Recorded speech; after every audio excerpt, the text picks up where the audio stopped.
Kinumpirma na ni Manny Pacquiao na ang susunod niyang laban ay sa October 17. Marami ang gustong humarap sa pound-for-pound champion, kabilang na sina Floyd Mayweather Jr., Juan Manuel Marquez at Miguel Cotto.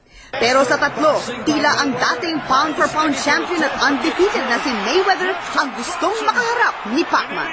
Mas okay nga si Floyd Mayweather kasi gusto ko nga yung marami mga sinasabi. Sa huling press conference para sa labang Marquez at Mayweather, sinabi ni Floyd Jr. na bilib siya kay Pacquiao pero wala pa rin makakatalo sa kanya. I've never been beaten yet, so nobody has the antidote to beat Floyd Mayweather. It's the antidote to beat Manny Pacquiao. Why? Because he's been outboxed and he's been knocked out before. Pero you admit he's magaling before when you saw him fight.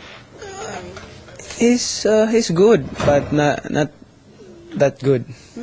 That's what you think. Marami ring boxing fans ang nag-aabang sa posibleng sagupaan ng dating kampiyon na si Mayweather at ang hari ng boxing ngayon na si Pacquiao. But that would be something na gusto mo talagang maano. Yes, to prove to everybody na